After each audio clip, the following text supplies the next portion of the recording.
Good morning, national officers, past national commanders, members of the NEC, and all of our guests. I know that we'll be getting to our memorializing resolutions in just a few minutes, but I would be remiss if I did not begin my remarks by acknowledging the passing of an outstanding national commander, a tremendous veterans advocate, and a great friend. There are some things that happen during a national commander's year that we anticipate. For instance, we've long known that 2019 is the centennial celebration of the American Legion. But then there are other big events that come from the news, unexpected challenges that can define a national commander in our organization. Such was the case of the Enola Gay exhibit that was originally planned for the Smithsonian Institute during Commander William Detweiler's year, 1994 to 1995. Heavy on anti-American propaganda, historical revisionists intended to portray the United States as the aggressors who mercilessly dropped the atomic bombs on Japan. Commander Bill would have none of it. His strong advocacy for our World War II veterans and his steadfast leadership made headlines worldwide and caused officials at the exhibit to jettison their original plans. The final result was a much more balanced and accurate portrayal of the Enola Gay and the role that the United States played in ending the war that we did not start. Even after his year in office ended, Commander Detweiler provided strong leadership as chairman of the TBI PTSD Committee. He's widely credited for getting the VA Medical Center in New Orleans rebuilt and in bringing the National World War II Museum to that great city.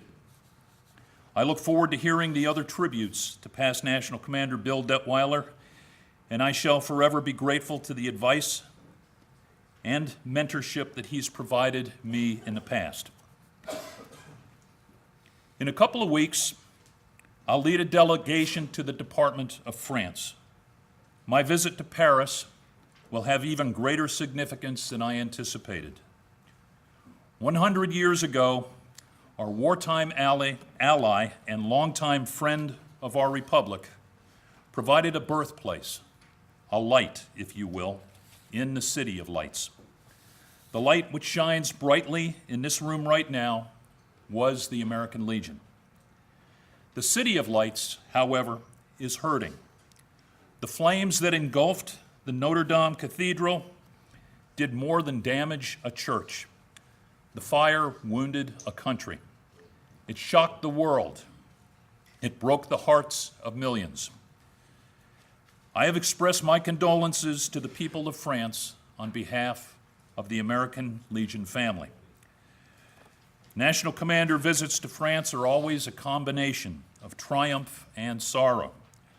This year we will celebrate with the few remaining D-Day survivors who will make the trip to Europe to mark the 75th anniversary of their liberation of a continent. But those celebrations are always tempered by loss, as symbolized by the rows of crosses, stars of David, and other military graves that dominate the nearby landscape. Much has happened since our fall meetings. An entire branch of the military suffered a pay stoppage. A crisis developed on our southern border due to caravans of migrants attempting to skirt our immigration laws. In response to Resolution Number 1 passed by this body in October, Congress is considering legislation that would expand wartime eras to cover gaps between all the previously unrecognized periods since World War II. And we turned 100. So good and bad things have happened. Allow me to address a few of them.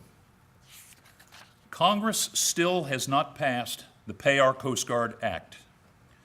During the shutdown, I'm proud of the way that all of our departments stepped up and gave generously to our Veterans and Children Foundation. I'm proud of the work that your departments did in quickly processing temporary financial assistance applications so national headquarters could quickly award grants to Coast Guard families in need. We awarded more than $1 million of assistance to these families, which provided more than the $1 million Congress did not give them during that period. Sadly, shutdowns, which were once unheard of, have become common in today's partisan environment. The Coast Guard and all military branches deserve the security of knowing that their pay will not be stopped no matter what goes on in Washington. So please encourage your congressional delegations to pass the Pay Our Coast Guard Act. And while you're at it, please ask your senators and representatives to support the Legion Act as well. This is a legislation that would allow virtually any veteran who served honorably under federal orders since World War II to join our American Legion.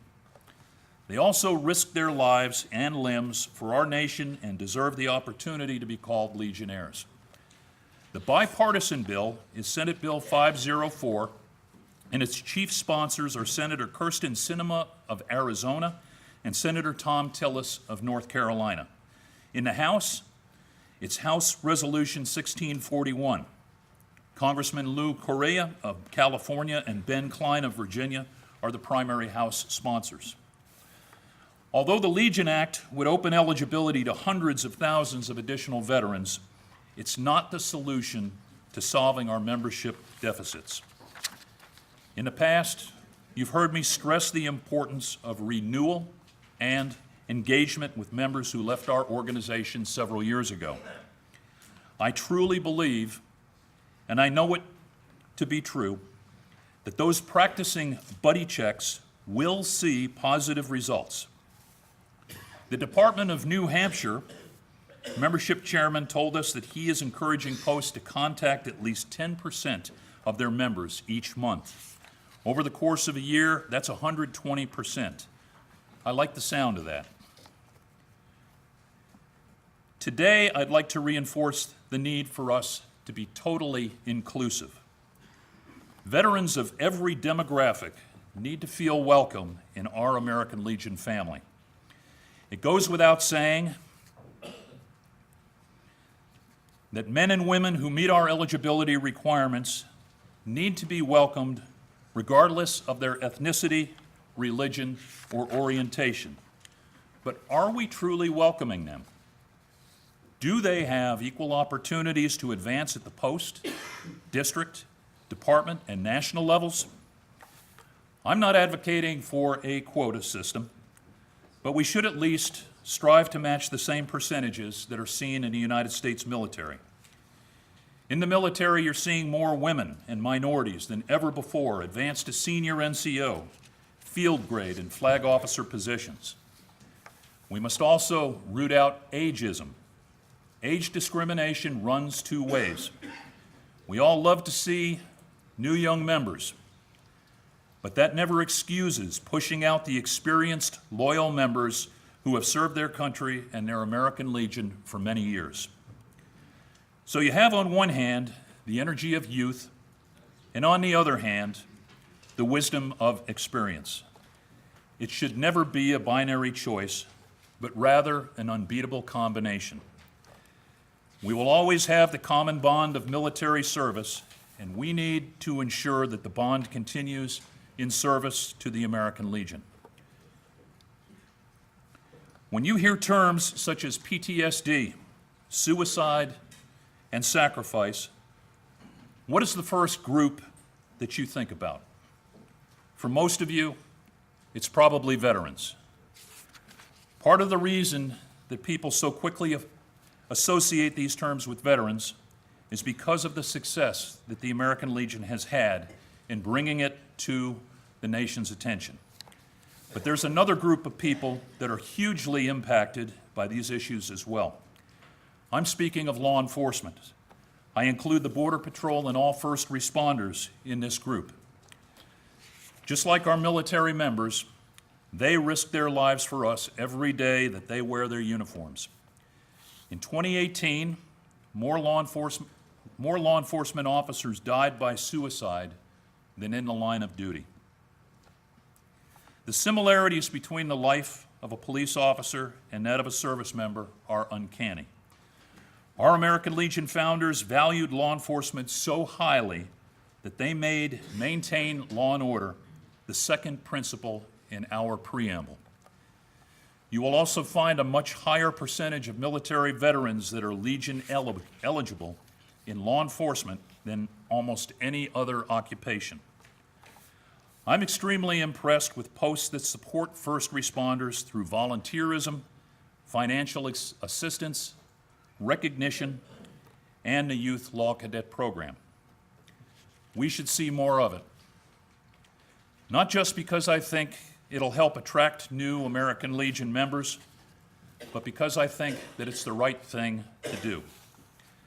Some of us in this room remember the turbulent 60s and 70s when military veterans, especially those who served in Vietnam, were treated with scorn and disrespect.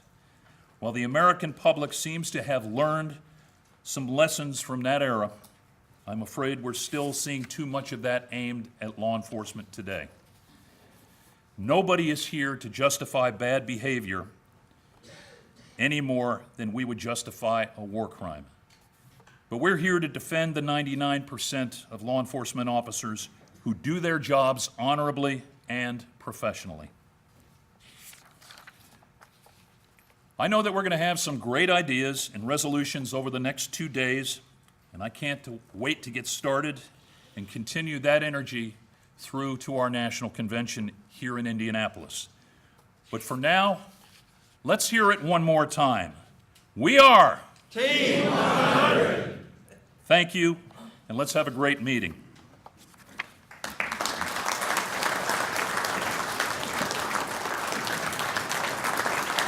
Thank you.